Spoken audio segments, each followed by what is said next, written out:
Right, well, look, thanks everyone for joining us. We've probably got about a few more people joining, but we'll make a start now. So let's just go ahead and just introduce around the table. Elliot, do you want to go? Tell us a little bit about yourself. Yeah, sure thing. Hi everyone, my name's Elliot. I'm a content writer and copywriter, freelance and mainly based in B2B, software, tech, all things like that. But my background was in digital marketing for financial services or fintechs. So that's me. Right. And John, everyone's commenting about your photo with the beard. So, I mean, you need no introduction, but just go ahead. Tell us all about it. Yeah, my name's John. I'm a managing director at Apex, and I look after the investor relations and marketing solutions team. So we advise asset managers and associated firms about all aspects of marketing and communications. So we help people say the right things in the right manner to the right people at the right time. And your LinkedIn is absolutely the only reason I think LinkedIn stock price does so well is because of your content on it, John. That's very kind. That's very kind, Paul. I certainly don't think that valuable content has to be boring. No, and you certainly aren't that. And I'm Paul. I run ProFundCom. We have a platform that distributes content like the people like John and Elliot write for fund managers, hedge funds, asset managers, and the like. So without ado, I mean, the reason we're kind of all here today is really around, creating content and why content is important. And the reason why, content has become so important is because when, I go talking to people about marketing, it's just a kludge, and they just talk about their website or their fact sheets. But marketing is a lot more than that. And the reason why, you've got narrative, brand awareness, you've got demand generation, engagement, analytics, and all those kind of feed into whether someone's going to make an investment in you.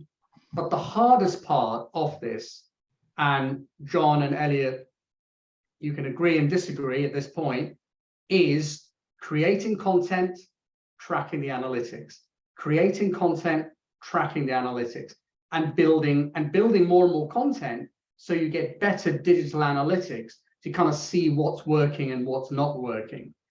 And I don't know if this is something you come across creating content, or if this, is something that, you don't find to be a problem. Which part, the analytics part or the writing? Both. Both. Well, I can start. Perhaps if I start with analytics, it's easy to gather certain types of analytics. So there are metrics that are available which traditionally marketers have tracked. The problem is that a lot of those analytics serve nothing but the ego of the people writing the posts. So just as a very small example from my personal experience, there are certain types of posts that I can write on LinkedIn that will get a huge amount of engagement and a huge number of views. And I'll get a huge number of people that want to connect with me. When I actually look at who those people are, it's not the type of people that I really want to be spending my time interacting with on a professional, but I'm sure they're lovely people.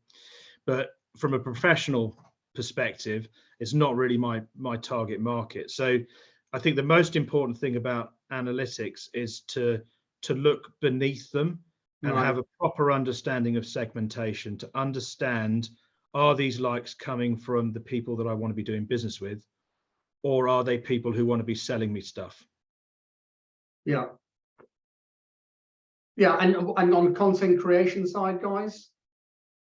I think even beyond just written content, because people feel that they need to create every single different type of medium, which in a way you do to stand out, is either more time consuming or it takes a lot of time to research how to do it, or even to hire people that are specialists in it.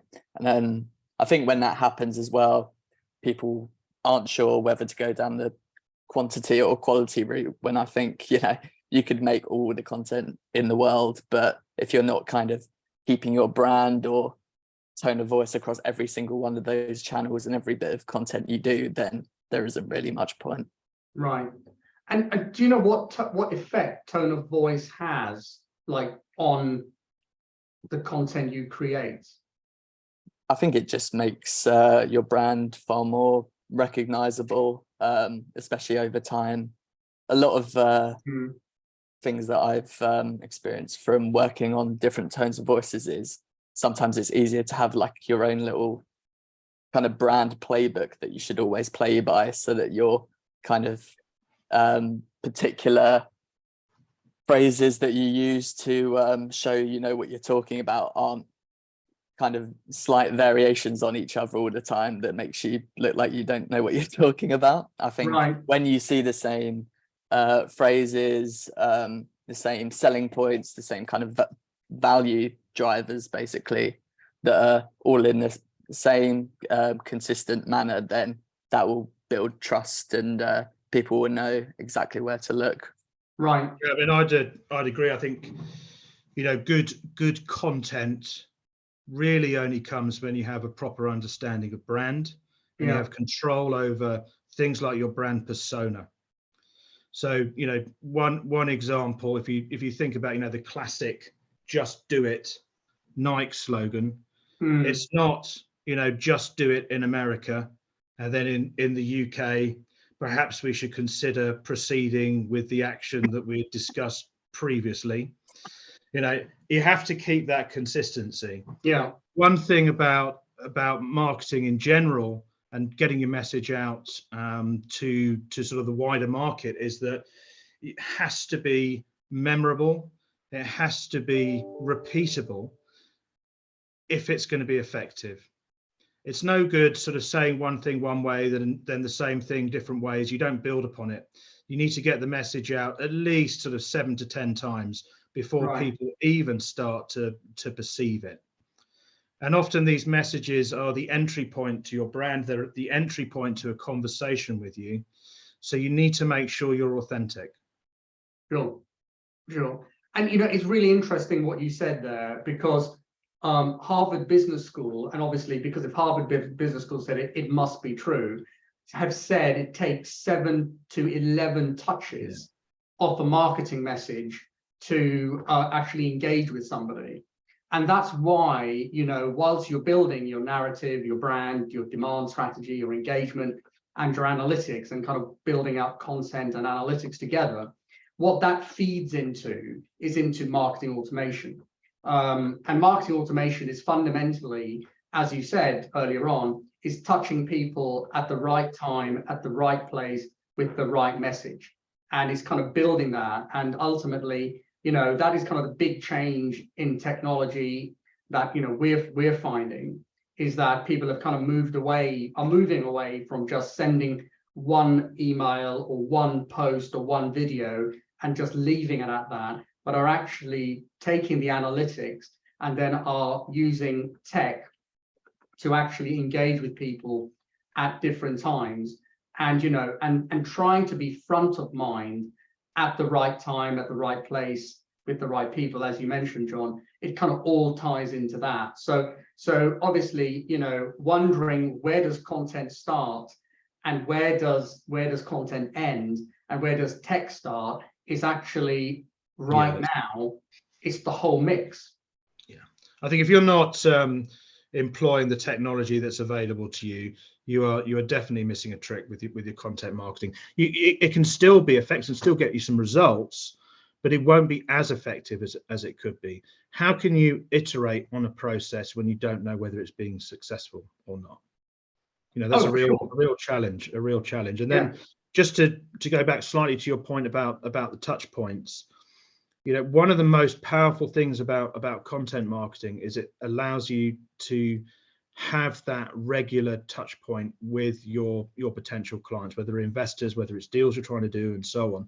If you think about how hedge funds have traditionally managed investor relations. If you've invested in a hedge fund, you'll get a poorly formatted monthly PDF, some charts, some holdings, a probably paragraph of manager commentary. You might get a quarterly call if you invested big enough. Most likely you'll get an annual report or an annual call. And every now and again, when they think you might be right to re-up, they'll come and talk to you and you'll have a meeting. And if you keep your communications and your messaging transactional, as in you're asking for money or you're just reporting, you're not actually adding value, don't be surprised that your relations with your investors are purely transactional. And that's incredibly important, because if you have a down month and you have a strong relationship with your investors and you're available and they can talk to you, they will probably talk to you about it. If you have a purely transactional relationship with your investors and performance is soft for a period of time, don't be surprised when, without telling you, you just receive a request to draw down. Yeah, and it's one of those things, isn't it? Is that, because we have data from 400 clients over 20 years. And, because we're data scientists, we look at that data and we found that the number one thing people show the most engagement in is not performance. It's not even 2 on the list. It's 3 on the list. The most engagement comes from investment strategy. And the second one is attitude to risk. It's only 3rd that's performance. And, you think about it, and I don't know, what people on the call think, is that, when you are working in a fund or an asset manager or a fintech, everything is about how is the fund doing. That's literally the first question you get asked, how's the fund doing?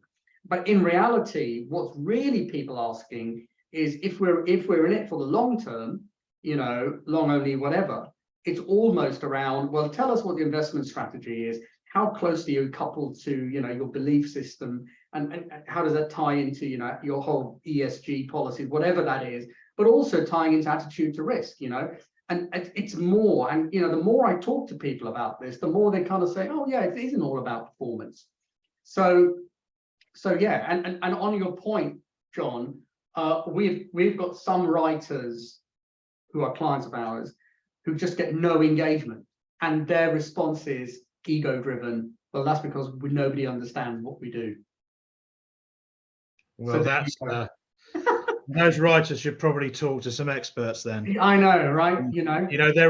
I've never come across an investment strategy, and that is everything from, some very, very specific deep tech investing on the private equity or private debt side, through to the most complicated derivatives-based strategies or systematic strategies that couldn't be explained in a way that a 9 or 10-year-old would be able to explain them. Yeah, and when I was in Cupertino doing some work with Apple, and I say it was only about 4 years ago, I kind of looked into how do they write and how do they build things. They build it for 8-year-olds. And it's one of those things is that I know we all get high and mighty about our PhDs and our DPhils and, being, subservient to the portfolio manager thinking how clever they are. But in the marketing content world, there is an element to crafting things that people understand. And I find that a lot in your work, Elliot. Yeah. Is that something that you proactively do, or is that something you have to, I wouldn't say dumb down, but turn the dials down depending on what you're being told to write about and the audience? Yeah, I think a lot of it actually does come down to making it as simple as possible. And it doesn't even matter kind of what medium it is. A lot of people might approach a blog and write it like a 5-page manual, and think that, people's attention spans, they just want as much information in as short a time as possible. And if they're not learning something within 2 or 3 lines, then they'll probably switch off. And especially if it comes to, putting CTAs on your website to drive people to content, they've got to know what it is to want to actually pursue spending more time reading into it. Yeah. And yeah, a lot of, you know, drafting content is pretty much you write out a lot and then you cut about half of it at least down. I think, Yeah. you know, you've got to come across as knowing exactly what you're talking about, but making sure that everyone can understand. Like your investors might understand that exist already, but you also want to pull in people that haven't looked at your stuff before. And how do you manage that process, right? Of, before we kind of go into the 6 secrets, how do you manage that process between somebody who's trying to give you content to write that shows how clever, how brilliant they are, versus converting it into something that the average investor or even the sophisticated investor could read, and then playing that back to the person who gave you that content, explaining to them the transformation you've had to make in the content? Well, it shouldn't be, I mean, if you know, it shouldn't be a difficult conversation. You know, Right. there's one principle which, you know, I think has stood the test of time. Certainly there's evidence, sort of experimental evidence behind it. And that is that trying to sound smart is stupid.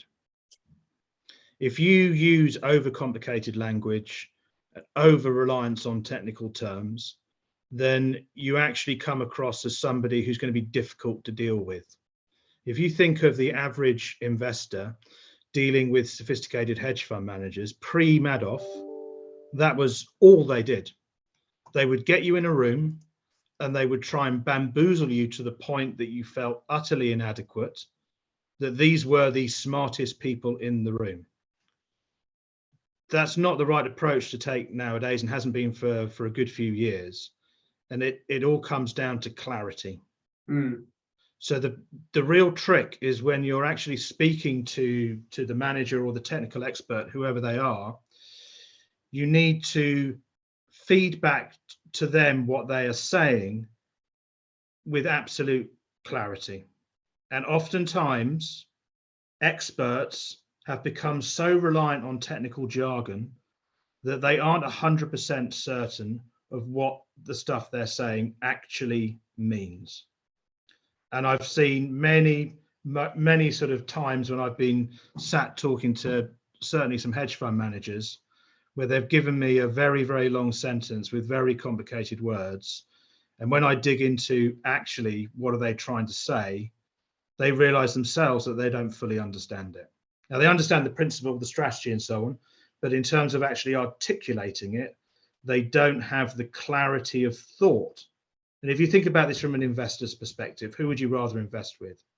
A smart person who tells you they're smart, or a smart person that is so smart that they can take an incredibly complex subject and explain it with clarity?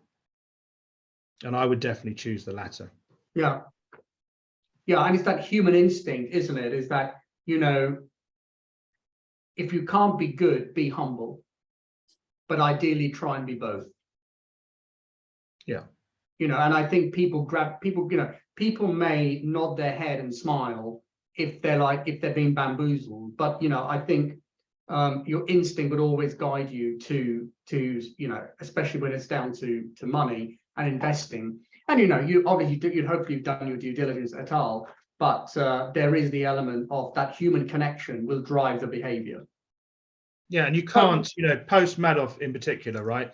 You cannot go to your investment committee as an analyst in a large allocator and say we should invest in this fund. The CIO says, great, well, could you explain a little bit more about the strategy? And then you're unable to, because the manager wasn't able to articulate it with clarity. So what hope have you got? So it's not just about simplifying language. Every message that asset managers put out into the market has to do several things. Yeah, and a great point just been brought up by Satnam, who's in the audience, who's basically saying simple is always better than complex. And it's not always about putting esoteric jargon to convey a model, but conveying a model, strategy, insights, and how you tend to deal with risks, and how you deliver ROI. It probably gives you more credibility. Yeah, it's not necessarily just simplicity, it's clarity, I would say. Clarity, no, and my big, and the note I've made on my paper which I always carry with me, is clarity. If there's anything we take away from the first part of this session, is communication with clarity. So here we go. The 6 secrets of fun content. Do or don't. There's no try. I do like that. So there's a prize at the end who came up with do or don't. There's no try. So great. I mean, the first thing comes with a content plan. And I mean, I'd be curious if in our audience, who do create content, how many of us have a plan? Well, the good news is at ProFuncom, we have our own plan, which is a monthly nurture campaign written in Excel on creating our content plan. And the reason kind of behind this is because, I don't know, Elliot and John, how many times does the road to hell start with good intentions that get us nowhere? All good roads start from Excel, for me. Yeah. And yeah, I think it's that. Sorry, Elliot. No, it's all right. I do think that the content plan is always great when it starts out, but it really is quite an organic, ever-changing sort of thing. Maybe that's just me. No, but have you noticed what the problem with this spreadsheet, by the way? Look at January, look at February, and I look at the rest of the year, right? And that is the problem. That's the problem we've experienced with content plans. And it's basically the fact that January starts with great intentions, and this is not, we're not the only ones, right? Surely in the audience now of 120 that have joined, we can't just be the only people who have this problem. And the trouble with this, it kind of feeds into what John was saying, is that if you're not consistent about creating content, then it'll just taper off, and you just won't be front of mind. I think you have to be honest about sort of what you're writing about as well, and what you're good at writing about, and when you need help. I think one of the really important things actually about a content plan, and one of the reasons that when we speak to managers, they tell us that they don't do content marketing, is because they are petrified of creating a monster that needs to be fed. And I think the important thing about a content marketing plan is it tells you when you need to feed the monster and what you need to feed it with, but it won't go to the shops and buy the food. So you still need to think about, if I don't have the resources to hire a professional to do it for me, what can I really write about and what's realistic? Because if you start off and then disappear, I mean, the number of websites we see where, they had a flurry of activity, similar to your sort of January statement, Paul, there's a flurry of activity and then it just tapers off, and then suddenly it's sort of one blog post every 9 months. And that's it. Yeah, it is.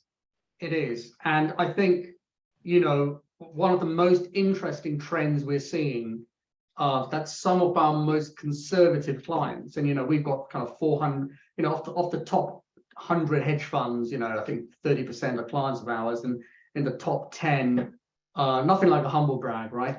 Of the top 10, It must be so difficult to deal with, Paul. I know. I mean, how on earth do you cope and stay so humble at the same time? I don't know. I'm good and humble, right? The one thing is that they've really started to embrace is LinkedIn and content marketing. Yeah. And what we will come on to later in this is how they are using professional services like, the likes of Apex, or the likes of, design studios, and not just design studios who are like creating email content that looks amazing, but actually that works for managers. And hopefully the next few weeks, in a few months, we'll be running another panel on that. But there is a change. And I don't know, Elliot, if you're finding that more people are gravitating to creating regular content on platforms like LinkedIn and the like. Yeah, I think so. And I think that also comes from something that you'll probably touch later down the presentation about repurposing. It's just such a great way of, if you produce something that's that's a little bit bigger, like a white paper or a blog post. Social posts don't need to be anything that's a completely new idea. It can just really feed off of your main focus for that week or month, and you just keep the train going with just little tiny bits of graphics or just quotes that keep people in the know about what you're talking about as a company, or stuff like that. So I think people are using it a lot more and engaging with it because it's bite-sized and very impactful in such a short space of time. I'd like to just say that it is possible to write really long, really boring LinkedIn posts. Check out my LinkedIn. Oh, no, yours are far from boring. We've got something coming from David Rowe. David Rowe and Satnam, believe it or not, went to university with me in Kingston. So I've got, so Kingston University, a shout out to Kingston University. So David Rowe, who was head of marketing at Newberger, Berman and Pimco, has made a comment. He says, before the content plan, there is the strategy and what you're trying to achieve. Then the content plan runs into layers, corporate capability, product, market pieces that allows you to overcome the short term. I think that's 100% correct. I think even before that is an understanding of who your audience is. Yeah. So, you need to understand, firstly, what you stand for as a brand, what your key messages are. Then you need to work out sort of how those are going to resonate with the audience that you're trying to reach. And then it's going through that process. The content plan comes after you already know what you're trying to achieve. The content plan is really sort of tactics rather than strategy. It's how you're going to execute, and it gives you that level of comfort that you know what you're going to be writing about next. Yeah, and this goes back to what we call the go-to-market strategy. And this is the go-to-market strategy, is the narrative, the brand awareness, the demand generation, the engagement, the analytics, kind of feeding in, hopefully, David, to what you're saying, is that, you've got to kind of build these out. The biggest problem we find with, small to medium-sized managers and even some of the bigger ones is that their marketing team have never actually seen this kind of, that their marketing laid out in such a way. And as a result, they just focus on the wrong things all the time, which is websites, social posts, not being connected, not understanding, what their fun narrative is, how do they build brand awareness, how do they measure analytics, and then wonder why, when they're looking for more budget or looking for a pay rise, things don't work out. So that this GTM slide ties in a lot of what we're talking about. But yeah, David, thank you for feeding that into what we're talking about today. So that's the content plan. Hopefully people have got one. But how would a lot of people are joining the call may just be a one-person marketing team. How could somebody kind of go about generating that content plan, guys? Do you want to take that, Elliot, or? Yeah, sure. Is that on? Here we go. We've got content generation hacks. Why don't we talk about it then? How about that? Let's do that. Yeah, no problem. Okay, super. Right. So creating a great, well, I hope that was useful. Blogs, white papers, webinars, and more. And the reason why we're going to talk about these multiple channels is because the investor journey is pretty much completely digital now. And I'd be curious, is that, what changes have you guys seen, from, maybe pre-COVID to now, to different funds you work with, what changes have you seen, and some of the challenges that people are going through with multi-channel content creation? I mean, I think I'd probably have to sort of agree to disagree on the statement that everything is digital. There's still a huge amount of value in personal interaction. There's nothing quite as powerful as an impromptu coffee with an investor that you're just swinging through the city and you've taken time out of your day to show them some love. But certainly, virtually every single activity that you would be looking to do to move your fund forward with investors benefits from the introduction of digital tools, analytics, and actually thinking about how to use the digital processes more effectively. I also Yeah. think that people have kind of taken to like the digital channels a bit more, or even just given them a go. A lot of people probably don't out of fear that it might not work, but you know, when you're looking at the multi-formats, you'll never know unless you try. There's a lot of places are focusing on podcasts, 15-minute podcasts that they can do quite quickly, or I don't know, some might even be taken to TikTok. I'm not quite sure or how successful that is, but you know, sometimes it's worth a try to see if you can reach new audience or convey exactly that strategy or brand planning that we've just talked about. See if you can put it into practice in another way. I think more people are taking to it. Yeah, I mean, the thing is, and you're quite right, the investor journey is not totally digital. Maybe that should be the slide. I mean, but I do think, you know, as we analyze people's web journeys onto, you know, people's websites, we're finding the most popular page that we have on all our clients, I mean, and there's no denying this, is not the home page. It's not the performance page. It's the About Us page. And it seems like the difference we've seen in kind of pre-COVID, so looking at data from 2016 to kind of 2019, the journey of people through a website, it almost was as if they hadn't really picked up on any thought leadership, they hadn't picked up on any social, they hadn't picked out on any outbound marketing. They were just coming to the site because they kind of knew the brand. Now, you know, they are coming in and looking at all the URL referring. They're coming deep into the page because they've already done a fair amount of their due diligence before they've actually consumed any digital content. Sorry, they've already consumed digital content before they've actually come to your web page. And that kind of is a change in kind of the investor's journey through the digital medium. And, you know, there's no way, I mean, I don't know if it's ever been done that somebody's come onto a website and invested in a fund. You know, I don't know if that's possible, but, you know, going back to that 7 to 11 touches, the touch points now are so different, from thought leadership pieces to online events, you know, social media, all those points are feeding in to, you know, the analytics that will kind of drive, you know, making salespeople having better conversations. And I'll kind of come to that later on. So I mean, Elliot, I mean, this is your area of expertise, and I don't know if there are any critical. I'm kind of putting you on the spot there, Elliot.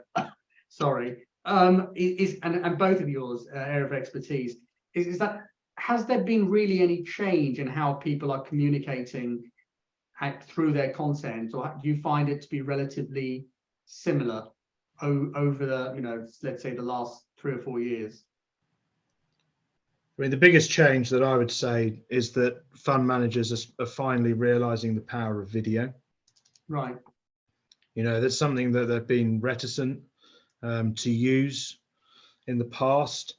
I've certainly helped a lot of fund managers overcome their fear of the lens. Right. Certainly sort of British or European managers, American managers don't seem to have anything like the same problem. So I think, you know, there's a greater understanding of the power of video and its ability to communicate emotionally directly to investors, which is incredibly important. And I think, you know, the biggest change in the media landscape in the past 10 years or so has been the fragmentation of traditional media. So whereas it used to be you'd speak to a hedge fund and I used to sell advertising to hedge funds a long time ago. Right. Probably before you went to university, Paul, who knows? You look so fresh and young. Oh. I used to speak to hedge fund managers and they would say, look, we'll invest in PR because we want to get our message out there. And they'd spend a lot of money on PR almost without thinking about it, getting into some of the big publications that were around at the time. Now it's not quite so simple. The number of sort of marquee publications or media to get yourself into have shrunk. And actually what's filling the gap is people self-serving. People don't want that level of curation that a quality editorial team can deliver. They want to go out and pick and choose the information that they want to find, how and when they want to find it. So actually there's a fundamental shift in how you're able to achieve the same level of cut through for your messaging. You absolutely have to ensure that you are the places where people will go, and those places aren't necessarily B2B media anymore. No, and I mean, a good question is, you know, which is the world's second biggest search engine by volume? Does anyone know? Anyone on the chat want to chip in? That's a good one. Is it Ask Jeeves, Paul? Is it Ask Jeeves? Ask Jeeves. You'll be saying Alta Vista next. I was No, always more of a Lyra fan. no, it is YouTube Okay. by volume, and it's one of those things. Is that so? We've done some analysis on our data, and you're quite right, John. Is that video is creeping up to be, you know, I haven't got, it's creeping up. I don't have the exact numbers in my head, but it was definitely pushing towards LinkedIn as an engagement platform. Okay. Let me share one stat with you quickly, Paul, whilst you're talking about video. So we just surveyed 275 alternative asset managers, mixture of open-ended and closed-end managers. And the item that fund salespeople ranked as least effective or having least effect on the conversion rate of investors from prospects into actual investors in the fund. The thing they thought had least effect was video, but it was actually the item which had most effect. So firms which used video in their communications saw an increase of around about 85% to their investor conversion rate. Wow. So it definitely works. Right. And the interesting thing, on our website, we have a knowledge section, and I'm sorry to all the people who are on this call, but the chat somehow has been disabled, and I'm not going to undisable it in case I click a button and everybody goes, so it'll be lights out. But on our webpage, one of the most on our website, the most viewed page for the last 3 quarters has been, what do I need to do a video recording? And we've got all the Amazon links there for the cameras, the teleprompter, the webcam, the highest end webcam, the lights you need in place, the green screen behind, you know. And I just kind of thought of that, and I was wondering, how come that page is the most viewed page on our knowledge base? There you go. So no, that's not a bad shout. And you know, I mean, when you were talking about the fear of the lens, you know, I was thinking of the song "Don't Fear the Reaper." But you know, what's the best way to overcome that? Try it out. Yeah, go on, Elliot. That's it. I think it's just, you know, throw it out there and see if it works, or if it doesn't, a bit of trial and error. But I think video, like you say, lends itself so well to the industry because it's such a quick and simple way of keeping up to date with market outlooks and information such as that kind of changes on a regular basis, and you're always informed and informing people about what you know. And Elliot, you've got first-hand experience of this, haven't you? Yeah, with a green screen hung up with clothing pegs and an iPhone camera. I think there's something as kind of simple as that can actually go a long way. No, it does. And you know, you've got websites like Fiverr, and you know, who, you know, for a small fee, I mean, a literally small fee, can just kind of do the editing for you as well. So yeah. So video killed the radio star, right? So so there we go. Right. So that's that, covering the blogs, white papers, webinars. onto content generation hacks. So this is kind of one of my favorite slides, which is all about multiple formats, chopping them up, distributing them with email campaigns, and then feeding that into the analytic system, your analytic tool.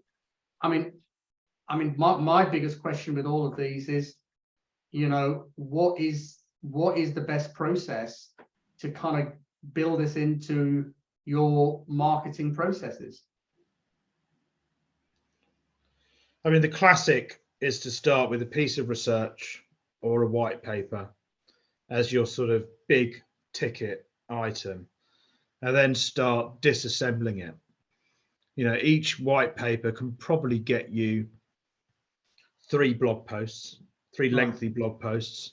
Each of those 3 blog posts is, you're probably making 3 points, which you can turn into 3 LinkedIn posts each. So immediately, you know, if you produce, and when I'm going to say high quality, when I really mean high quality, something that's valuable to your readers, it can't be just marketing spiel. It's got to offer genuine value. Then you've probably got 3 months worth of content minimum, and it's all about understanding how to get the points across in the medium that you're using specifically for that iteration, who the audience is going to be, what their attention span is like, what they're doing at the time. Right? If you're on a podcast, somebody's probably doing the dishes. You don't want to be giving lots of numerical information. You know, save that for your research report. And then the other thoughts are, you know, how much of this do you put behind a gate? How easy do you make it for people to access the content? Yeah, I mean, and my biggest question is, how much of the Camino, what is the word I'm looking for? Kimono, do you reveal before you actually gate the content? Well, there's lots of different thoughts on this. My opinion is you just leave it on the floor. You show them everything, but Right. you don't want to show people everything. So in terms of the gate, I wouldn't put a gate behind anything. Okay. But you have to be very careful how you layer your messaging and how you layer your content. That's one of the key skills for communicating, especially in complex markets like we all operate in. If you try and tell everybody everything at once, they're not going to remember anything. I mean, there's a story I always tell clients, which is that every piece of information, every sales point, think of it as an apple. It's why I have a red apple on my LinkedIn profile. It's every time you go into a room with a marketing deck that's 60 slides long that everybody's been involved in, or every time you produce a piece of content that's just huge and massive, it's like walking into somebody's front room and tipping an entire barrel of apples over their head. They're just sat there going like this. They don't know what to grab. They don't know what to remember. They don't even know what you think is most important. Yeah. So every time you produce a piece of content, you want to position it so that let's say it's the investor, is aware of the 3, maybe 4, maybe maximum 5 key pieces of information that you want them to retain, and then you need to signpost it to them.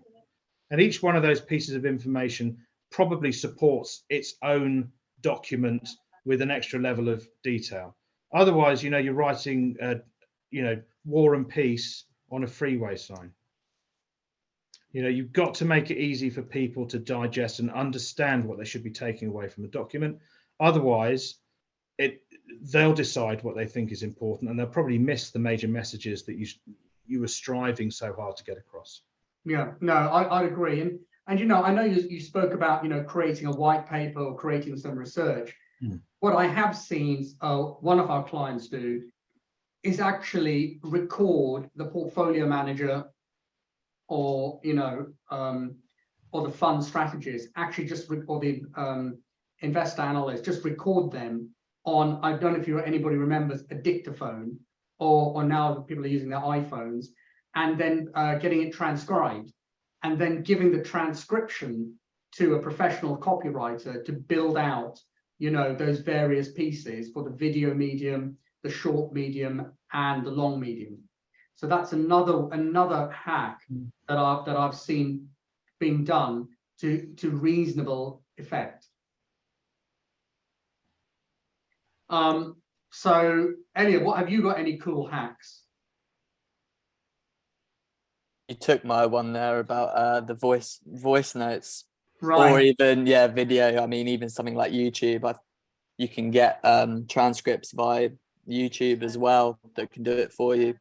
You know, for free, which is amazing. You get so much information at once, which when you're writing, you can just pick, you know, get a transcript and then find your keywords for the main bits they're talking about, and then refashion that into something short and sweet. Right.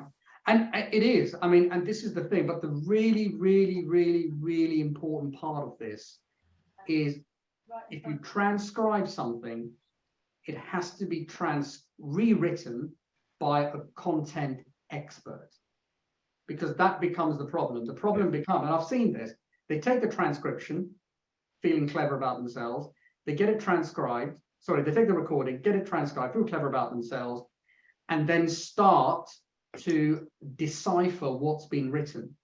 And because they are not a content expert, they're a marketing expert that knows something about the fund, that's all they come across when people are consuming that content. And I think that's why, you know, people like, you know, John and Elliot who are on this call, their services are so important because they are specialist content writers.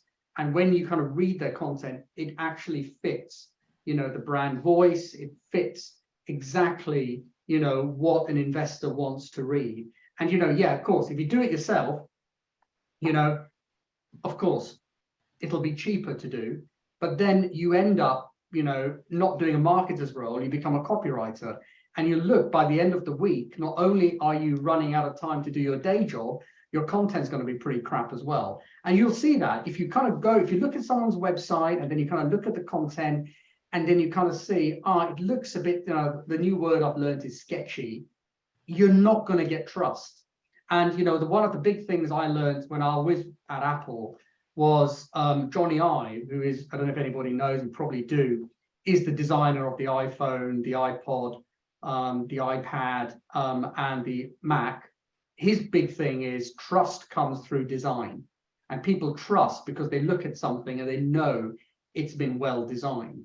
And that goes through from, you know, the website, digital content. Well designed is also the content and how that's been crafted. And that's why content is a craft, you see. And that's why, you know, when you decide to do, you know, do pottery or something like that, or, you know, you're turning wood, you realize that these people are craftsmen. And that's why it's really important. Just because you can write a few words doesn't mean you're a copywriter. So, sorry, I went on my soapbox there. I kind of lost my place, but I think you guys get the point. One thing that Sarah Sykes has just brought up, which was, I think, the most interesting that somebody else told me about, who's a fund marketer, which medium has 100% open rate? So now that chat is working, let's see who can get the answer. Hopefully, here we go. So let's see, if the chat's working, please tell me it's working. Sorry, what medium has 100% open rate? Elliot, John, you can have a go as well. Front door. Boom, you've got it. 100% open rate. And so Sarah Sykes has actually said they've done a hard copy mailing. Yeah. And the challenge is you can't measure engagement. Well, there is an answer to that. What is no one's home? Well done, Paul. Well done, Paul. I knew my dear continental friend would pick that one out, and I indulge in your humor. If no one's home, they'll leave it. They'll leave it with the neighbors. So what we've done, and what a lot of our clients have done, is they have kind of done content that they've delivered, and some of the content actually has been a QR code. So I know there's an ESG question, has been a QR code, And everyone's intrigued by a QR code, right?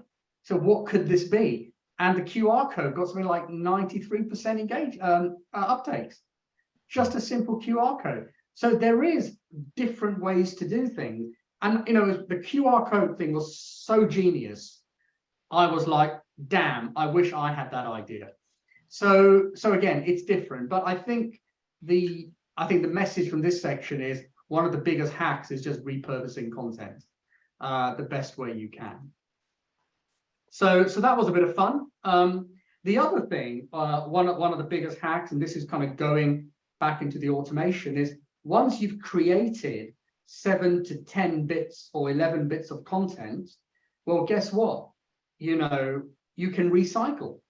And by recycling, I mean, you can then, if somebody new registers with you, you can actually send them out those bits of content at regular intervals. So you're not having to create new content on a regular basis. You're actually able to, build out on existing content you have, delivering them to an ever fresh audience. So this is traditionally known as a drip campaign or a nurture campaign.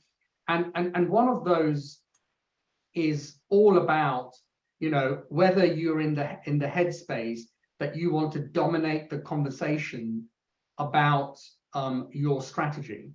And this is really where, I have seen a change where, historically it's like, well, our fund is so exclusive, very few people know about it. And we want to keep it that way. And we're so smart, we don't want people to know about this.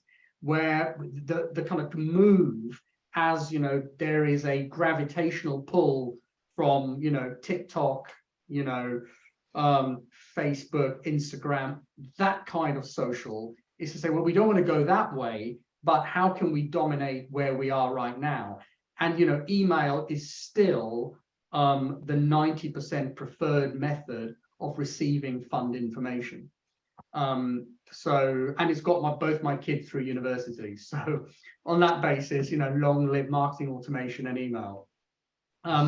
So that's another great hack to have in hand.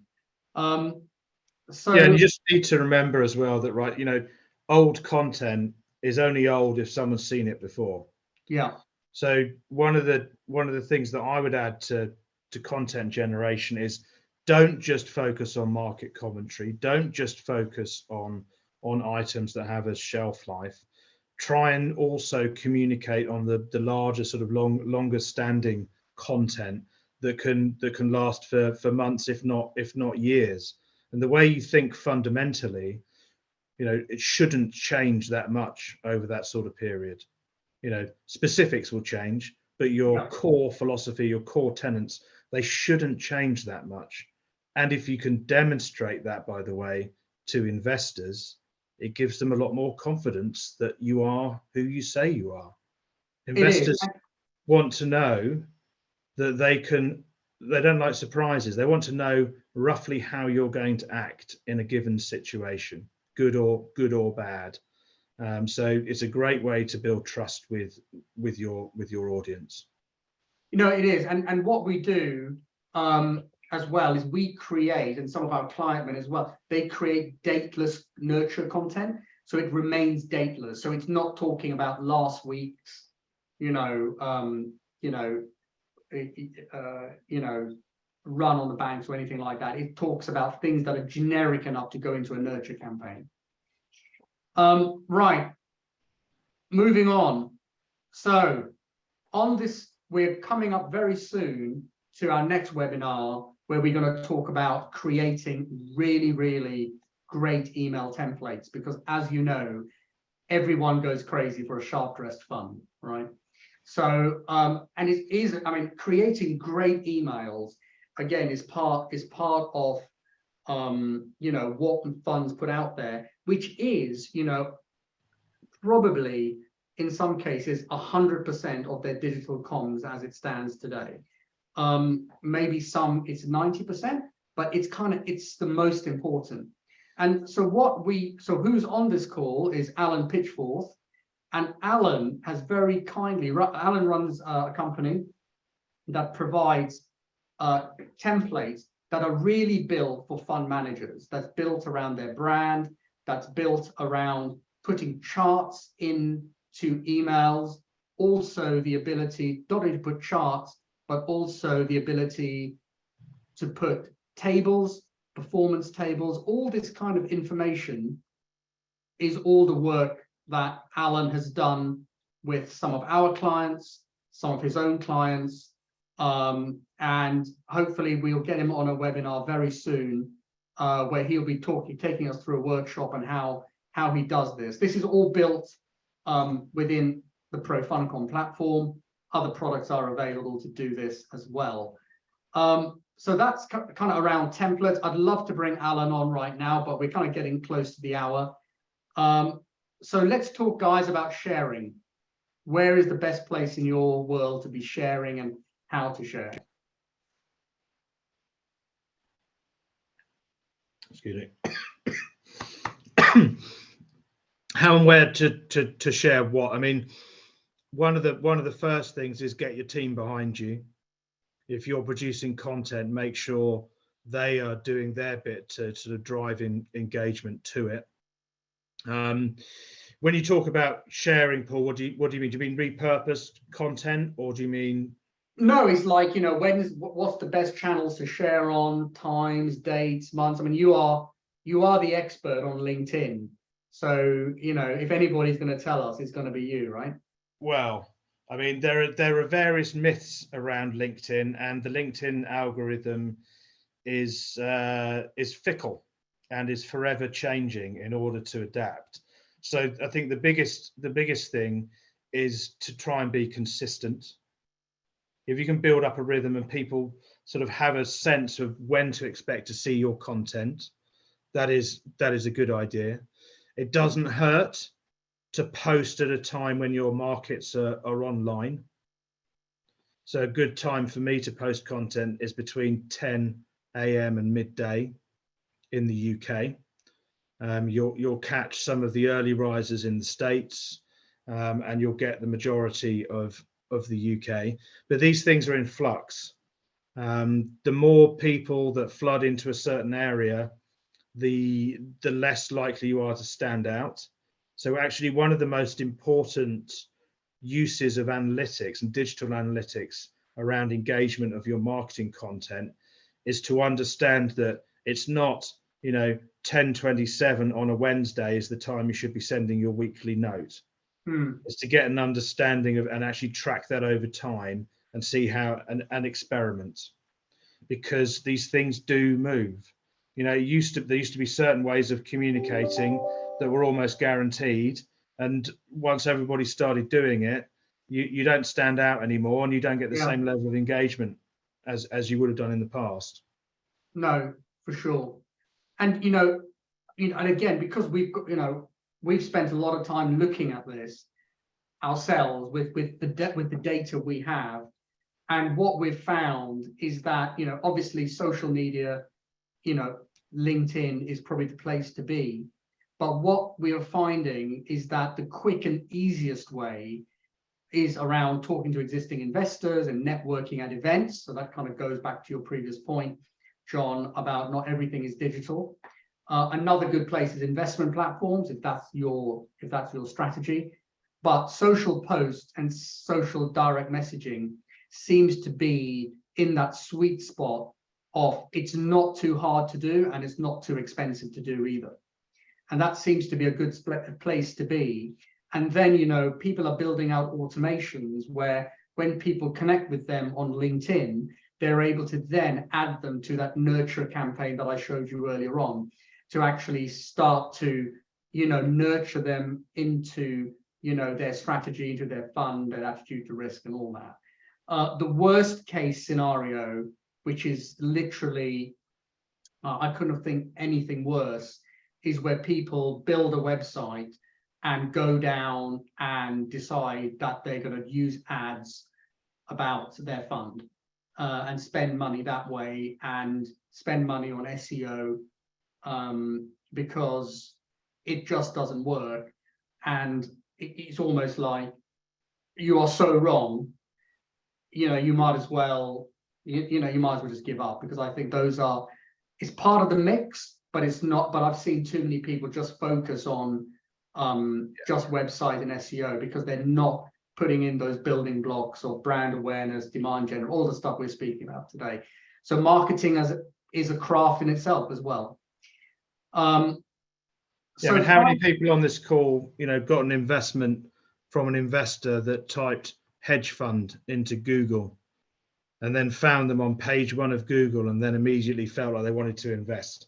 Yeah. It just doesn't happen. And, you know, when we build websites for clients, you know, often they want to talk about SEO, and I'm not saying it's not important, but to own the words that you would need to own to make this sort of worthwhile, and in terms of ad spend as well, in terms of AdWords, it would cost such an extortionate amount. It really wouldn't be worth it. You'd be better off sending each prospect a car. Yeah, there we go. So, and are there other channels, Elliot, that you've kind of engaged with and found to work?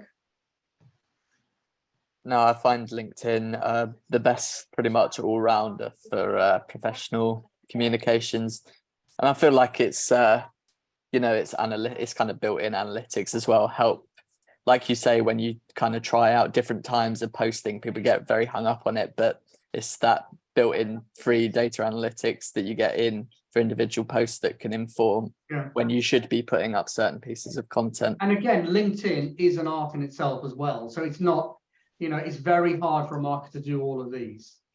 So there we go. And finally, it's, you know, how do you demonstrate ROI? And, you know, the way, and that's one of the biggest challenge when I was doing fund marketing that I was trying to work out, is how does a fund measure good marketing? And it's only through inflows. And so, you know, what I kind of built out with ProFundCom is the ability to take all these digital touch points and actually filter them out to say, from all the people you're engaging with, you know, who is your low-hanging fruit? Who are your cross-selling opportunities? Where's your redemption risk coming from? And where's your marketing alpha? You know, who are the people that have never engaged with you in the past that are suddenly engaging with you? And then delivering that to the sales team. So ultimately, the sales team are being able to have better connections. And, you know, that's kind of one way of, you know, demonstrating ROI. I don't know, guys, you know, if you guys use any other analytics to qualify whether your marketing's working. Yeah, I mean, you know, for our clients, you know, we definitely use, I mean, you know, we either call it lead scoring or sonar marketing. So just consolidating all of the inputs, not necessarily, you know, yes, you can use it to try and understand which channels are being most effective to a point, but really the benefit is knowing when to talk to people and about what. Yeah. So when you've got, you know, proper lead scoring in place, it's, you know, if you're investing, right, and you might have a really great investment idea, but if you put the trade on at the wrong time, it can be a losing idea. Right. Doesn't matter how good the idea is if you put it on at the wrong time. The same is true with talking to investors. You might have the perfect message, but they're not ready to hear it. Lead scoring will tell you to a certain extent when somebody is ready to accept the next level of your messaging. And it works really well in conjunction with the email automation and marketing automation systems that you touched on, Paul. Yeah. It's really, really critical, that. Yeah, and you know, it's the perfect marriage between, you know, what a marketing stack needs to do is, you know, tech stack, whatever you call it, is to basically have the content that feeds the beast. And then the beast, what the beast regurgitates is these insights for the sales team to actually do something. So when the marketing team, you know, goes in and demonstrates, right, what have you done for us lately? It's, look, here is the marketing attribution of all the funds that have come in. And ultimately that's what's been lacking. And I believe is that, you know, this is going to be, you know, one of the big changes that we see with where tech kind of comes in. Now, obviously, none of us have actually mentioned Chat GPT on this, And why don't we just close it out with, before we take any questions? I know we've gone off the hour, but wow, 90% of people are still here. So why don't we just quickly touch on ChatGPT, our experiences with it, and we'll open it up to the floor. I can jump in. I mean, it can be a useful idea generator. If you're very, very, very good at prompting, it can generate reasonable content. But number one, you can't trust it because it hallucinates. And I've seen some terrible examples when I've tried to generate stuff. It's told me stuff that I've written that I never have. It's attributed quotes to me that I've never said. Really? Wow. Yeah. And it invents market data to support its hypotheses, which, if you think about it, there's not much more dangerous in the world of investment management than that. So I think it's a good way to generate ideas for content. It can also help you come up with ideas to repurpose content, but I wouldn't use it to actually produce the content. The only time I've used it successfully was when I asked it to give me some advice about fund marketing in the style of the Fresh Prince of Bel-Air rap. Oh, very and good. it did a pretty good job. It did a pretty good job. Elliot, what about yourself?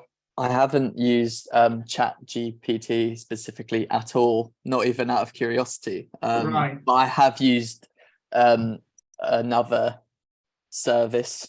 I think it was Jasper, and I found the same as John, that it's almost like prompting AI is an art in itself, that the more that you put into it, you might get some more accurate prompters, but it kind of goes as far as that. I think when it kind of chucks out a lot of words, it tends to repeat itself with no real conviction. So it's always got to be taken with a pinch of salt from my point of view, but it can be useful for, like a hack. Again, I think someone said on earlier on the chat that ChatGPT was great as a blog generation hack, because it can just give you a few real sharp pointers to structure a blog that you can then just write out yourself very quickly and a lot better. I just noticed in the chat something that I've been banging on to clients about for probably about 2 years. And this is a note from, I want to say, Christian, about the use of embedding video in emails. And too many fund managers, from our research, fund managers, they send the teaser or the marketing deck to get the first meeting. Like, just stop doing that. Stop sending people 40 or 50 slide decks. They're going to hate you. The average time spent reading a marketing deck is about 2.5 minutes. How much is that going to get you on 50 or 60 slides? It's completely pointless. They don't like you. They're not going to pick up the main messages, and you may get the meeting, but it's not the most effective way to do it. Use video. Send them, and if they request the marketing deck before the meeting, just tell them this: hey, you are super busy. The last thing I want to do is drop this 60-page beer moth in your lap and expect you to spend an hour reading it. So here's a 90-second video from our CIO, which tells you what we're all about. And you know what? If you're not interested after you've seen the video, fine. We're probably not a good fit for you. But if you are, here's a link and let's get in touch and let's have a proper chat. Way more effective. No, I couldn't agree more. And what you spoke about earlier on is called ChatGPT hallucinations, where it starts hallucinating. But what I have seen ChatGPT work quite reasonably, and it's not ChatGPT. It's a similar product, a natural language processor, where it's actually looking at domain-specific research and is pulling content out. Because obviously ChatGPT looks at a whole raft of data and it's only valid till 2021. That's its data set of the free version. You can actually point it to different data sets and you get some insights from it. But when I spoke to the guys in our team who are developing it, they said that the only fund managers that have enough content to point a machine tool at it are, are the BNP Paribas of the world, the Pincos of the world, the Brevin Howards of the world. It needs huge amounts of data to consume to actually come up with anything that's borderline sentient or intuitive. At best, it'll pull out statistically significant themes, and that's the best it seems to do. So it's it is interesting. I find ChatGPT really useful when I have to write a marketing piece and I just need to start. And that's probably where I go. And then I kind of go through it and put it through Grammarly, and then, a bit of content pops up that way. But 99% of our content is written by Elliot, ProFundCon content. So thank you for that, Elliot, and not using ChatGPT. Right, well, that brings us to an end. Listen, everybody, thanks for being so gracious with your time. It's been absolutely captivating. John, Elliot, thanks again for being so informative. I hope everyone's enjoyed and learned something from this call. We'll take some questions before everyone heads off to the rest of their Friday, if anyone has any. We've answered loads already. Let me quickly see if any questions come in. Wow, there are quite a few actually. Let me just quickly have a look. I actually should have had somebody kind of reading through these. Video. Here's a question that's come in on one of the Q&As. What effect will marketing automation have on content marketing? We did kind of touch on this, and basically it's no good creating content if it's not being distributed on a regular basis. So it's almost like you've got it's kind of what I think John and Elliot alluded to, is you take content, you chop it up, you distribute it to an audience. That audience changes over time as new people come into your funnel, and you kind of feed into that. And then, with kind of lead automation, marketing automation, what the screen you're seeing now, it just feeds that intelligence to your salespeople to help them have, those better conversations. So that's a Q&A question that's come in, that's not on the chat. What would you do with your not so well performing content? Do you switch your strategy right away, or do you wait? It's a really good question from Anonymous. Well, you've got to give things a chance. So it depends what you mean by good or bad content. There's so many variables at play, so you don't really know whether a piece of content is poor performing. You might be able to say that, this piece of content didn't perform well on Tuesday the 23rd when it went out at 10 a.m. So the real question is, how do you put yourself in the position to be able to make those types of decisions as to whether a piece of content is the issue or one of many other factors? And really, that comes down to building your audience to a size that it's worthwhile doing either multi-arm or A/B testing in terms of the other factors, so you can try and isolate those. But it is, it's not a science, especially at the scale at which most fund managers operate. In order to get statistically robust data that would go past your risk committee in terms of its validity of making actions on the back of it, you need a huge amount of data. And really, that's where people like Paul and other groups that actually have access to huge amounts of data are really useful. I would just put a quick shout out to Lavender. Just have a look at Lavender. That's an email plugin that helps people write better cold emails. So outreach emails, a different type of email marketing. and they have data from hundreds of millions of outbound sales emails, and they've got some really interesting insights on what makes people open emails and what makes them respond. Super. On that comment, Anonymous, somebody's actually come in and said, the job of content is to encourage the investor to go through the 6 stages of purchasing, which is awareness, knowledge, liking, preference, conviction, and investing. So it is jogging people along the way, and that kind of ties in with kind of marketing automation. We've got time for one more question. Actually, this is addressed to, I think, all of us. What made you decide to tackle this subject on content? What got you into it? And here's the best bit: why do you stay? Well, Paul, it's down to you why we're tackling this subject, right? You very politely asked me. The thing is, this is not mine. Victoria, who's not on this call, she's away in sunny Greece right now.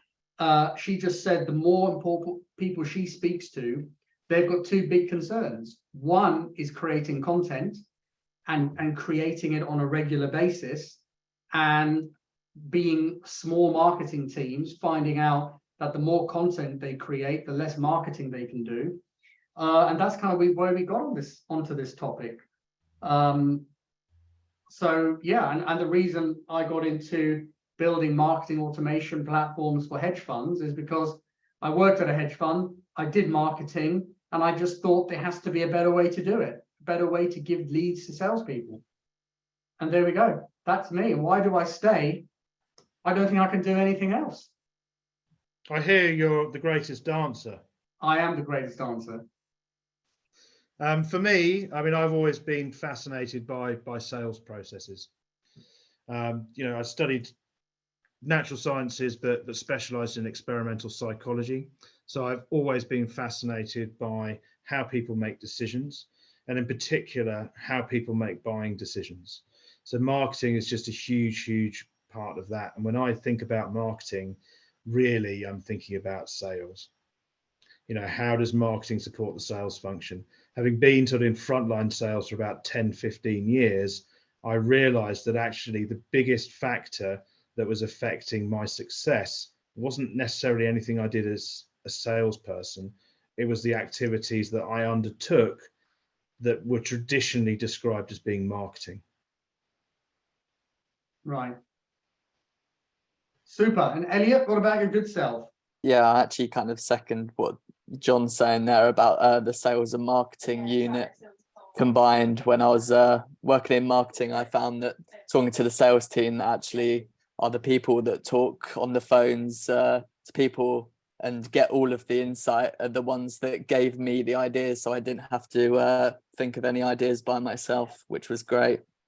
And I think that's, another almost good content generation or planning tool is to talk to the sales team, talk to the customers every day.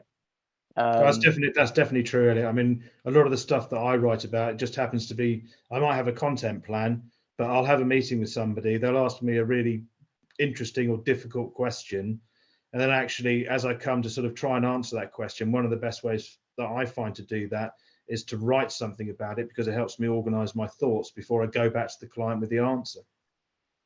Yeah, exactly that. Super. Well, there we go. We've got a few more questions come in. I think we're over time. I will answer those individually. So thank you for leaving your name and details behind.